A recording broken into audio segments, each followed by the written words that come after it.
As many as 10 million people have come into this country legally and illegally this year. We have 10,000 new people in the country, 10 million new people in the country. So let's look, this don't mess with Texas thing, that's their state motto, and it's real. It's real. Trust me. I was there just recently. So on January 10th, so a couple weeks ago, Texas Governor Greg Abbott decided enough was enough. And he ordered Texas National Guard to start putting up razor wire, which also, is barbed wire or cantina wire, cantina wire, along the Rio Grande shores, the river there of Eagle Pass in this area called Shelby Park. And there's a map if you want to put it up, Brian. I gave you 3 maps in the Pop News channel. If you want to put it up. So what happened was when they decided to put up this, and this happens to be an area of Texas where a lot of people see, because the Rio Grande is there and it borders kind of 2 towns. So this is kind of like the overview of it. So here's Texas on the right, Mexico on the left. And as you can see up in the upper left-hand corner is El Paso, kind of up there near Ciudad Juarez up there in the upper left. So that's a big area where our borders are close together. But if you come down here to Eagle Pass in this kind of, I would say, more desolate area of Texas, this is where the river runs down. And as you can see, that jagged edge, the Rio Grande River is the border of Texas and Mexico in most spaces, right? So there's a city there called Eagle Pass. And if you look at the next slide or the next image that we have there, this actually shows what they were doing. So there's a park, a 2.5 mile area where a lot of people were coming through across the border. It happened to have a weak points. There is a port of entry there, kind of near that as well. And they were kind of circumnavigating that. So on January 10th, Governor Greg Abbott said, enough's enough. And they decided he ordered the National Guard to put up razor wire in that area to block it off. Now, when he put that razor wire up, it also happened to block out, not only is it going to stop anybody from coming across, but it also stops border agents from going out into the river and like rescuing people that might be in trouble, right? So, and then bringing them to our shore instead of sending them back over there. So there's a reason for it. On January 12th, the Biden and the left got the story it wanted. 2 children and a mother drowned in the river, and Texas and U.S. officials started blaming each other for contributing to the deaths. On January 13th, the Texas National Guard started allowing border agents access to the Shelby Park boat ramp with limited access. What we did learn is that at least Texas is saying, no, we didn't tell them they couldn't come and do it, but they didn't show up until, they didn't let us know until after they'd already died, and they don't even have a boat. So I'm not sure why they're complaining. So there was this kind of the rhetoric was being put out there. And what happened was the Biden administration on January 15th, they filed with the Supreme Court against the razor wire. And they were citing the deaths as being the reason, like, hey, this is a bunch of crap. We couldn't go out and save these people that decided they wanted to go into a dangerous river and go to a new country, even though it's illegal and they shouldn't have done it. But they went and did it anyways.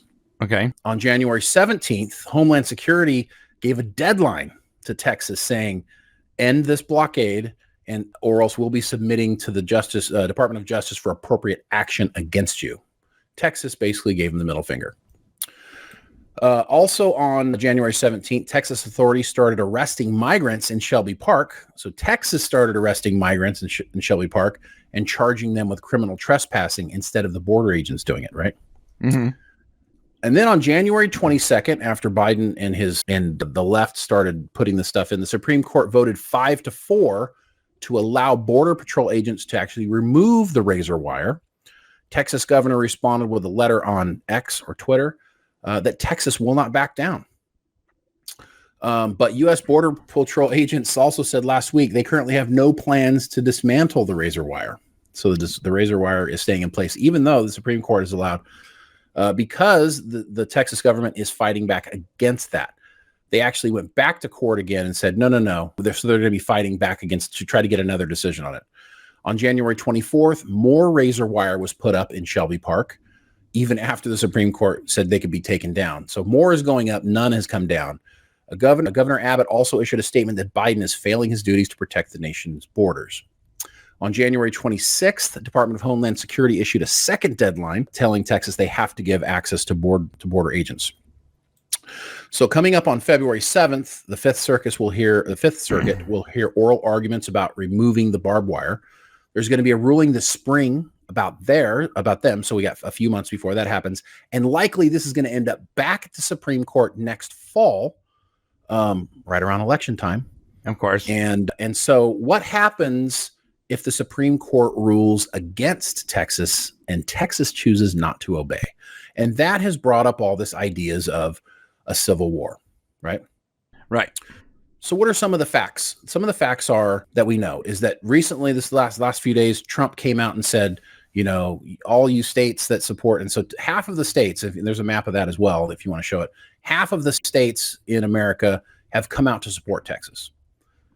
Yeah, as you can see, mostly internal states are supporting Texas. Everybody in the South, if you look over that, except for New Mexico, Arizona, and California, big surprise there.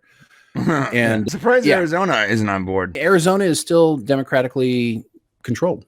Oh. So it's not, and so is New Mexico. And honestly, I mean, those are the states that need it. They really need the support. So Trump said, hey, send your troops to Texas, right? So we get this kind of rhetoric, send your troops to Texas to help with the border. And so some of the states did. Oklahoma sent some troops. They've actually been doing this for some time. This is not a recent thing. They've actually been, for the last several months, have been trying to support Texas with the border.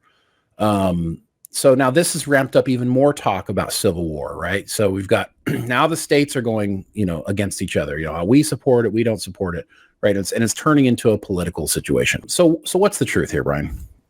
What's the truth? I drove into Texas. I was going there on a quick trip back and forth, and just happened to be down there. I didn't see anything. We traveled along the border for a long ways. I didn't see anything suspicious. Didn't see anything strange.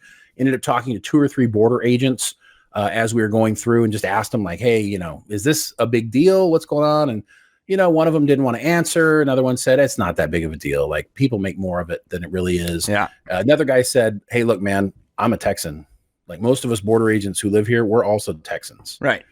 So, I think what's happening is, ultimately, this is a lot of political rhetoric. And you can take this issue with almost anything that you happen online. Anything you see online, just remember this. It's almost never as bad as it seems, as they're making it seem like it is. And it's sometimes almost never as good. It's, Right. You got to remember that. It's always one way or the other. And so while Texas is doing this, and it's more of a political messaging, it's giving Biden an opportunity to push out his messaging. It's giving Trump an opportunity to push out his messaging. But the reality is could it really end in a civil war? I mean, if this thing happens right at the same time that the election's happening for Trump, depending on what happens with Trump, you could have some people who are very upset. But honestly, if I'm being really, really honest about it, I don't think that Biden or the left would ever stoop to the level of actually sending troops to enforce their orders down at the border. Sure. I just don't think that they have the backbone or the desire. I don't think that it's something that he truly believes or even wants. I think this is all political posturing. And I think if push came to shove, what'll end up happening is if for some reason the Supreme Court says, sorry, Texas, shut it down, somehow something will be brought down. The federal government's not going to come in and kick Texas out and so that they can keep the border open. It's just not going to happen. Right. So likely what'll happen is if Trump gets elected, so let's see the two. If Trump gets elected, then obviously the border is going to get shut down and everybody will be happy. All the Texas and Louisiana and everybody down there will be like, cool, Trump's going to do his job to shut it down, to try to stem the flow of illegal immigration. Right. So they'll be happy. If Biden gets elected, he's going to continue to try to have the border open, but he's also going to placate those states to some degree. Right. So, because that's what they do for political posturing. So, hey, if you like this clip and you want to see more, then click right here and become a member today. Also, we do a live show every Monday, Wednesday, and Friday at 10 a.m. Pacific Standard Time, totally free. So come on down and hang out with us every Monday, Wednesday, and Friday at 10 a.m. Pacific Standard Time. We'll see you there.